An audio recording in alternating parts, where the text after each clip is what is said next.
Hello, good evening, नमस्कार। Rudimental studies पर आपका स्वागत है। हम आज पढ़ने जा रहे हैं सब्जेक्ट एंड प्रेडिकेट। सबसे पहले हम देखते हैं कि सेंटेंस क्या होता है। सेंटेंस कई शब्दों से मिलकर बना है, that is the group of words. Sentences के 2 पार्ट्स होते हैं, एक सब्जेक्ट कहलाता है और दूसरा प्रेडिकेट। यही हम पढ़ने जा रहे हैं। एक सेंटेंस के 2 पार्ट कौन कौन से होते हैं। First is subject and second is predicate part. Sentence में हमें पहचानना होता है सबसे पहले कि सब्जेक्ट कौन सा है, और सब्जेक्ट के बाद के जितने भी वर्ड्स होंगे वो सब मिलकर के प्रेडिकेट पार्ट बनाएंगे। सब्जेक्ट और प्रेडिकेट को अलग अलग करने के लिए ये बहुत ज़रूरी है कि हम सबसे पहले वर्ब को रिकॉग्नाइज करें। Verb means action word. किसी भी सेंटेंस में क्या एक्शन हो रहा है उसी के अकॉर्डिंग हम बताएंगे कि सब्जेक्ट कौन सा है। सब्जेक्ट हमेशा हु एंड व्हाट का आंसर देता है। प्रेडिकेट हमेशा हमें सब्जेक्ट के बारे में बताता है। इसी चीज़ को एक सेंटेंस के हेल्प से देखते हैं। Ravi plays football. Ravi football खेलता है। सेंटेंस में वर्ब मीन्स एक्शन वर्ड क्या है, that is the play. Who plays football? Ravi. It means Ravi is the subject and rest part is predicate part. The second sentence, Maya lives in Mumbai. Who lives in Mumbai? Answer is Maya. It means Maya is the subject. In the next sentence, the book is on the table. What is on the table? The book. It means the book is the subject. Sentences are of 4 types: declarative, interrogative, imperative and exclamatory sentences. इन सभी sentences के according subject अपना place change कर लेता है, वो हमेशा starting में नहीं रहता है।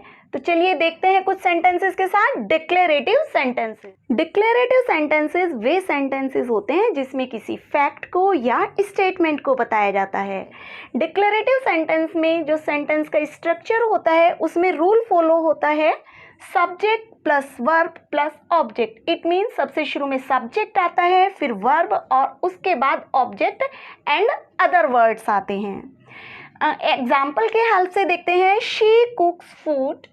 Who cooks food? She. It means sentence में she is the subject and the rest part is predicate part. And in the other sentence, Radha went to the market. Who went to the market? Radha.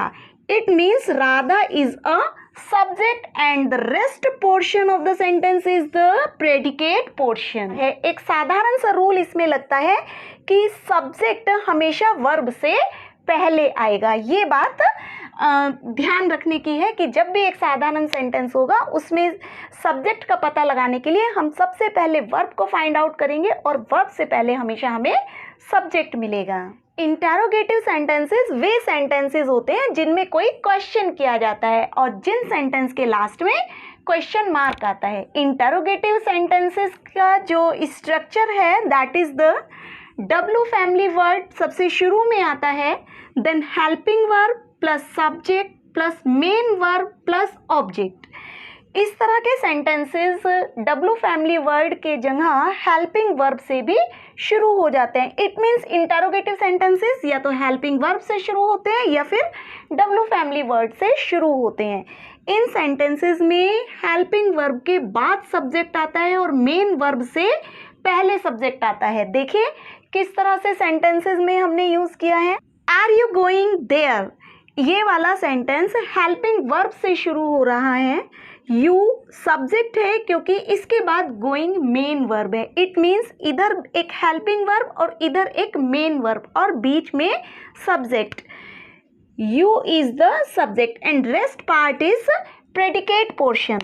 Second sentence, what are you doing? ये W family से शुरू हो रहा है।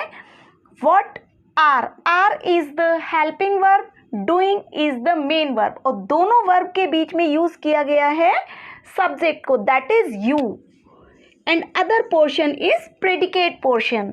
Would you like to have some coffee, ये helping verb से शुरू किया गया है और लाइक इसमें मेन वर्ब है। इन दोनों वर्ब के बीच में आने वाला जो वर्ड है that is the subject, and other part is the predicate part.